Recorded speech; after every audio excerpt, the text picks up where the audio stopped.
Hello, welcome pen friends. Welcome to Chris's Inked Pens for March. I just can't believe I'm saying that, but as I speak, there's only one more day left in February, so here we go. I'm going to show you what the pens and inks that I'm using. Well, I'll go through the pens, and then we'll hop right into the brand new Bond Travel Gear 68 GSM Tomoe River paper notebook that I'm just starting, and it'll be the very first entry, and we'll write with each of these.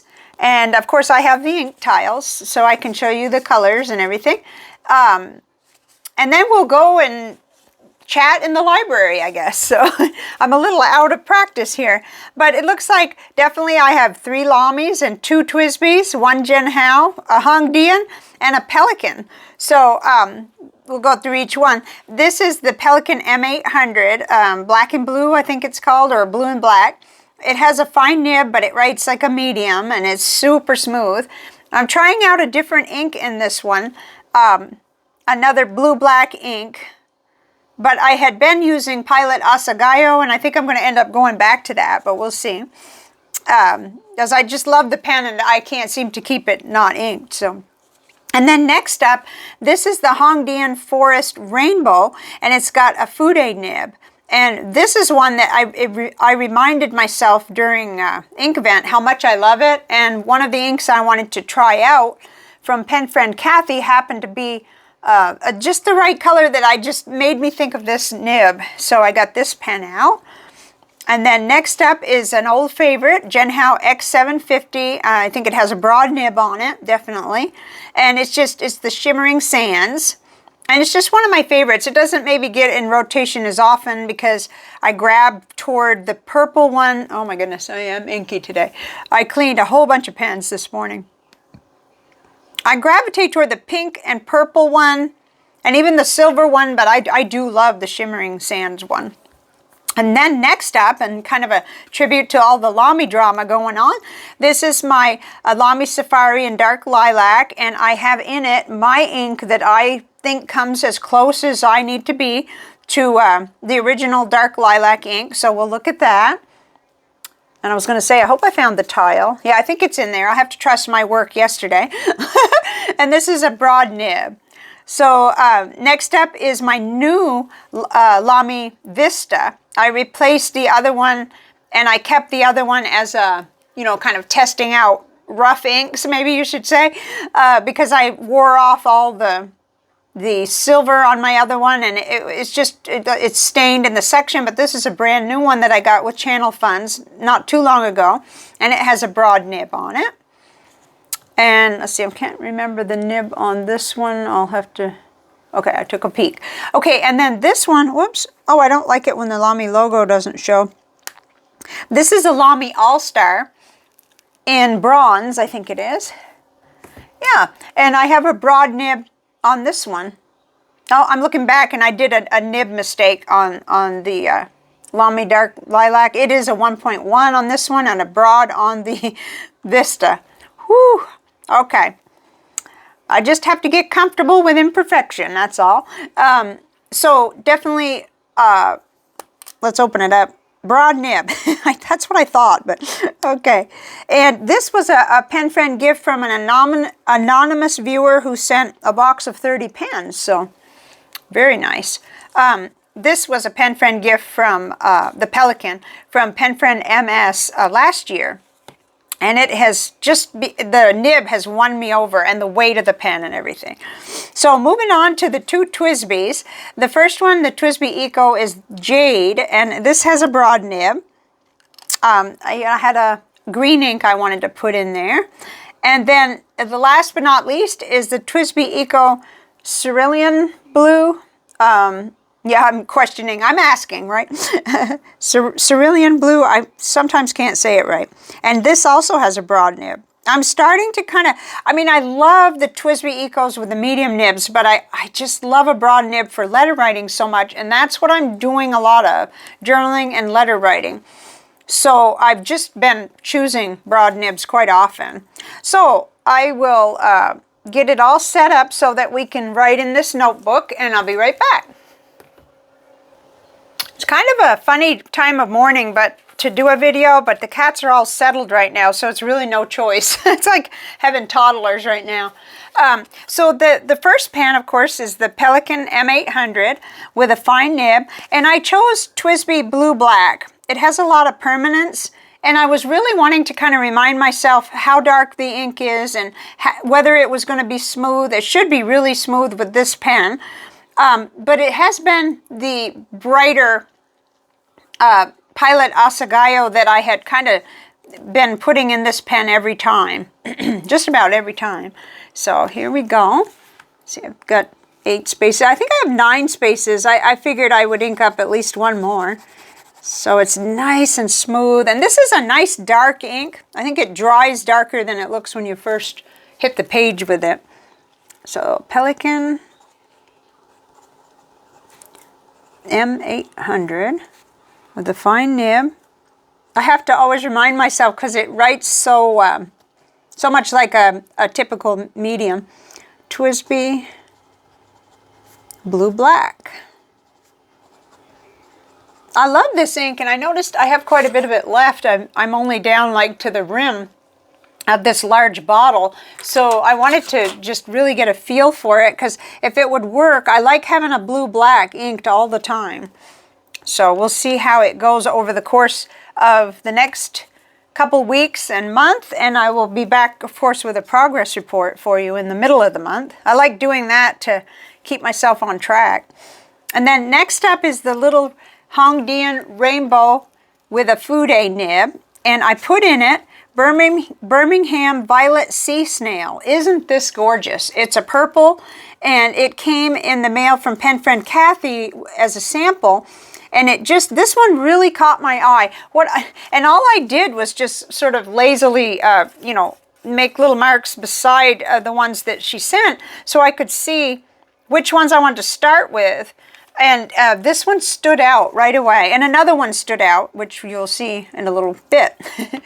So I love these. They're the bent nibs, and they just end up giving you a really wide brush stroke. But my writing is big anyway, and I love these nibs. So Hangen, Forest, Rainbow. It's a mouthful with a Fude nib. And we have, this is going to be hard to fit in. Birmingham, maybe not. Violet, oops. V-I-O-L-E-T, Violet Sea Snail. They have the most interesting names for their inks.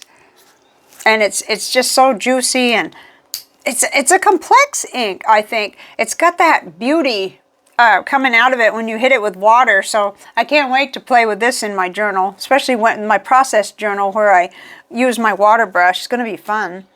And then next up is the Jinhao X750 with a broad, I think this is just a broad Yowo nib, you know, not a branded one. Like, it's not a Goulet one, but it's a gorgeous nib. And here we go. Now, I thought, and this is Van Ness Hissy Fit. I'm almost done with the bottle. It was a little 30 ml bottle, and I'm down like to here. So I'm doing real good with the ink. But it seems to have darkened a little, unless I'm imagining it. And I don't know. It's probably my fault, whatever happened. But Jinhao, I'm on a roll lately. Jinhao X750, broad Yowo nib. What did I say? Shimmering, we'll put shim sands, yeah, because I know what that means. And Van Ness Hissy Fit. I just remembered it as not as dark, but it could be that this is a real juicy broad nib, and that's why. That could very well be it. I might be ink paranoid or something. I put Hissy Fit pink. Huh. Yeah, they didn't add pink to the name, so I don't know what I was doing that on the tile. Huh. Oh well, I did it anyway. So then, next up is Lami Safari in the dark lilac edition that it came out in 2016, and I bought it, I believe it was 2017. I paid a little more than I should have maybe, but I got it on eBay after they had sort of sold out most places, I think. And I think I paid $50 for it, so I guess it could have been worse. It could have been worse, but I love the pen.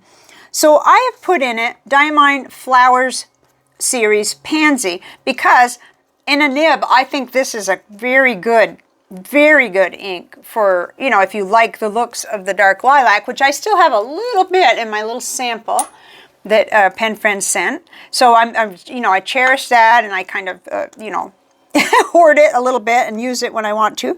This is a 1.1 nib, and I wanted to see how that would be with this ink. I can tell you right now, it's very flowy and juicy, and the ink is as close as I have come, really, to the Lami Dark Lilac 2016 edition in a nib. But you know, the sheen is different and the splatters are a little different, but that's okay. I'm writing with it. So we have Lami Safari and Dark Lilac with a 1.1 nib and Diamine Pansy. Let's see how much we can get out of that. Yeah, it's nice and juicy. I think that's going to be wonderful on the various writing papers and the journal, which I'll talk about the journal that I did pick when we get to the library and start chatting. Because I did pick a journal. I filled the other one up, so I had no choice. I had to pick. So next up is the Lami Vista. And in here, I put the Sailor 50 States Vermont. It's a nice green, a beautiful green. This was a Pen Friend gift from Marilyn, the ink. And I wanted to see how it did in my broad nib in the Vista for this month of March. So here we go. And oh boy, it's nice. You know, all I did was, I haven't actually, you know, written pages yet, but I've scribbled here so that I can have my sheet of what I've got going on. And I already know I love it. So Lami Vista, broad nib, Sailor, 50 States, Vermont. And you know, it's very, in Texas this time of year, when things start to get green again and it starts to warm up, it feels like Vermont summer. So it's kind of like really well timed, the ink, believe it or not. You know, up there they're still cold and they're apt to have snow. But down here, the weather mimics what I see maybe in May or June up there. So it's kind of a homesick thing, but that's okay. Okay, so next up is the Lami Allstar with Birmingham Sugar Kelp. And that is another one that just caught my eye right away. It just looks so unusual. And I couldn't tell if it was the paper. Of course, the paper did absorb those, you know, those swatches or whatever quite a bit. But I thought, ooh, I got to see how that looks.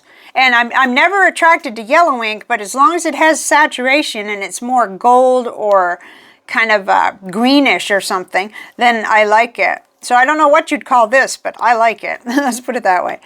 So we're working with a broad nib. I played musical nibs again. This is nothing new. I do it all the time. And we've got Lami Allstar Bronze.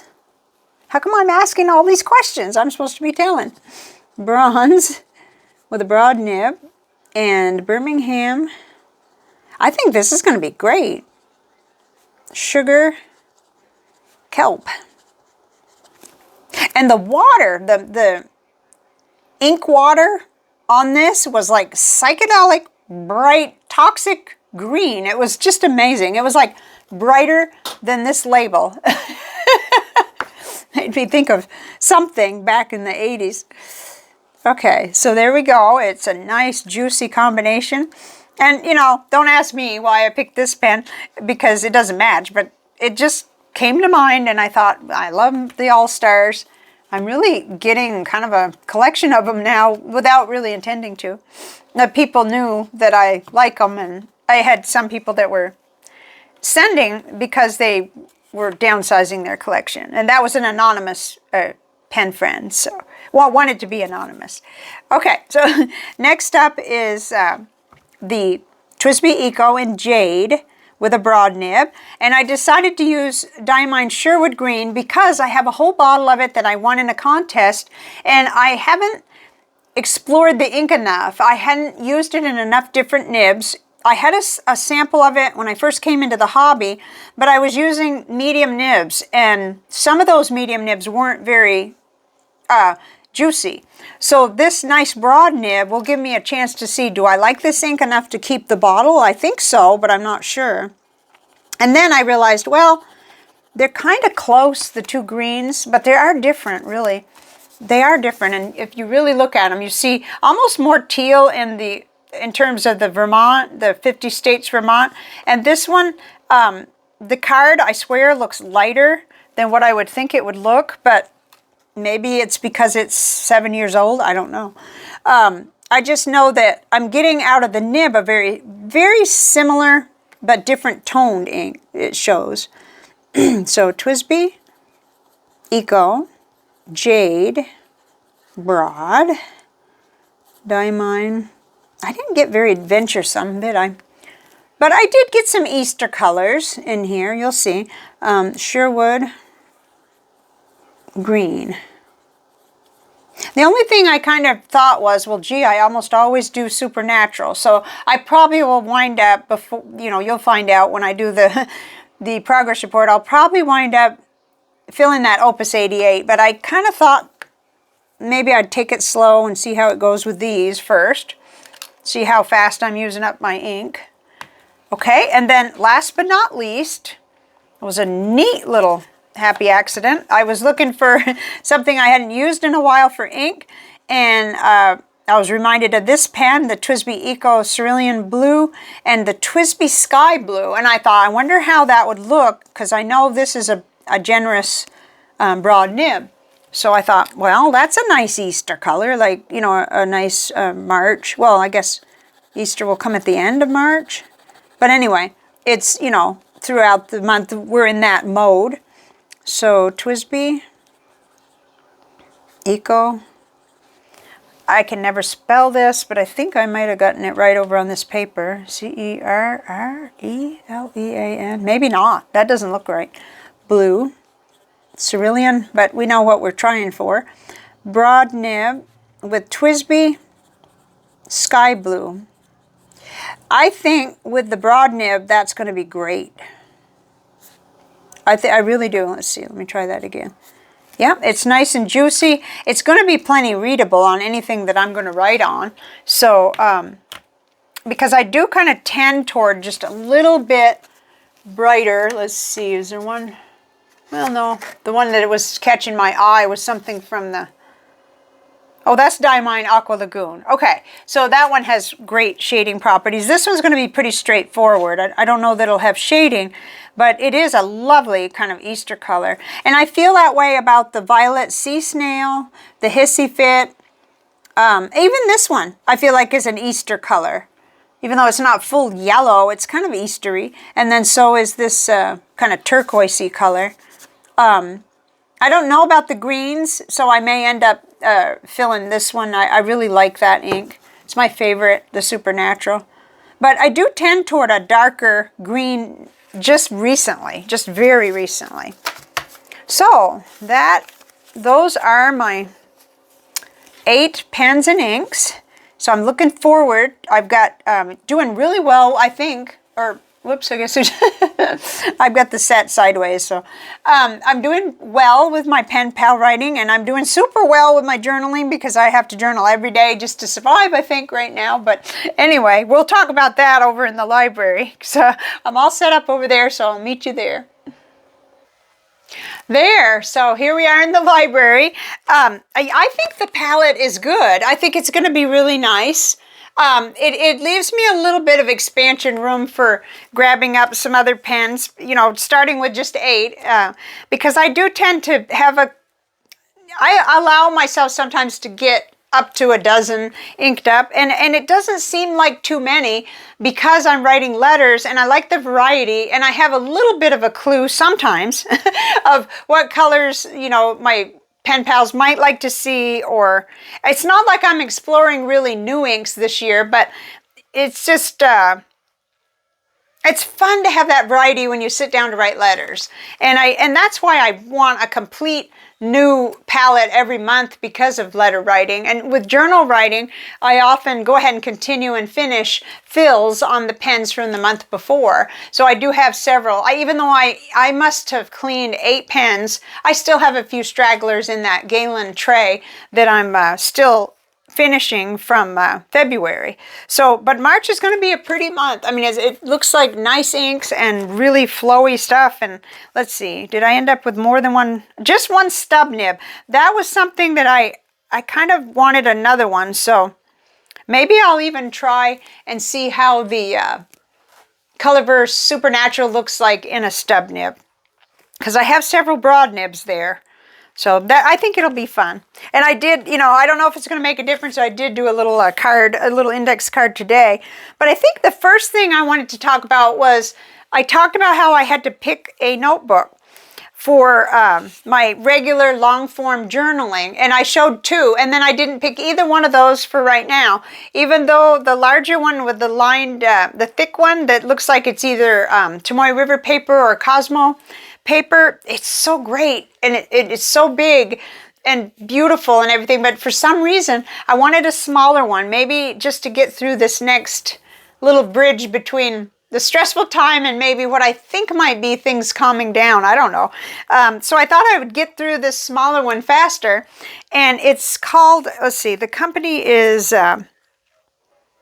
Cobea, and it's called Graphilo.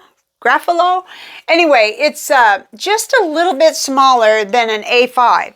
And this was a pen friend gift from Pen Friend MS, and I'm trying out all these different papers thanks to very generous pen friends who have sent them. And I have plenty of notebooks, plenty of different kinds of writing tablets and everything. And I'm beginning to think that's the direction of this year, is going to be exploring, not just using up, but exploring these papers. So this does have a 7, I think it's a 7mm lined grid, and I'm finding it delicious paper. The only problem is when I looked up, you know, buying them, you know, to kind of see, they're super expensive. So I feel very privileged, and almost like my words ought to be special in this, because you know, it was somewhat pricey.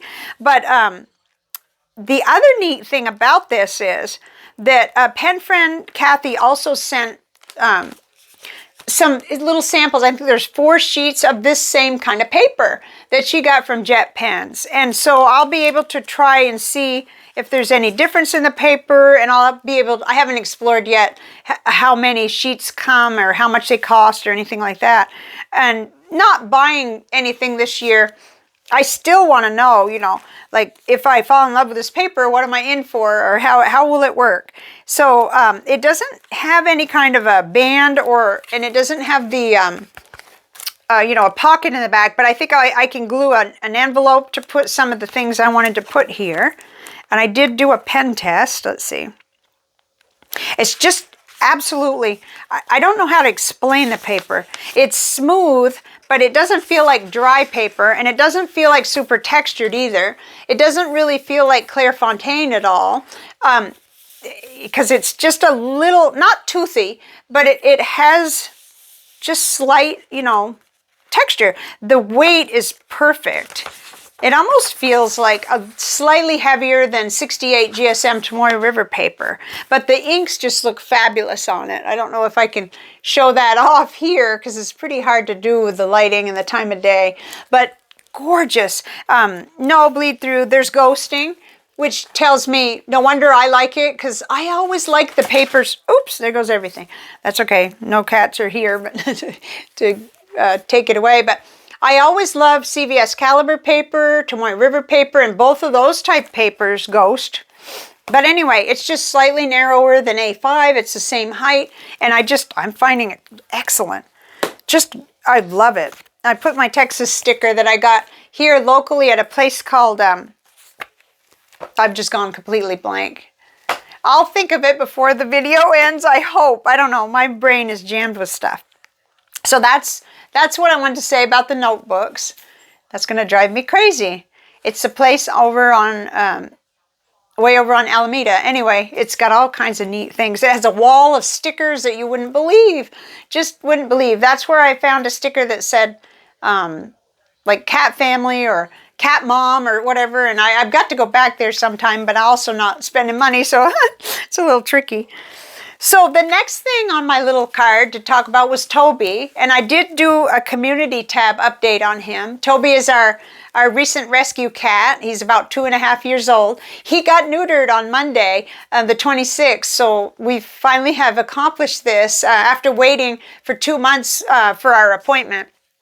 The vets were backed up. The rescues were just as backed up as the regular veterinarians. And it was kind of odd. I mean, I can remember in the past, probably a 2-week wait or something like that. I didn't realize how lucky we were back then. I remember taking Marble and Mina to the Humane Society, and I didn't have long to wait at all. It was just a short time. But anyway, he's doing really well, and I feel really good for him because I think no matter how it turns out, whether or not he can fully transition to an indoor cat, although he seems to really enjoy the amenities. I mean, his little kitchen apartment, he didn't even complain last night. That was his second night being, third night being confined, because he had to be confined the night before so he wouldn't eat or drink. That night was a little bit different. Before the surgery, it was hard for him to understand. I got like 4 hours sleep that night. Sleep has really been an ongoing issue around here with these cats, but everything turned out beautifully, and he's doing really well, looking really good, and just taking things slow right now. So that's good news. I'm really happy for good news because I've been kind of struggling with paperwork and technicalities and things that I don't understand.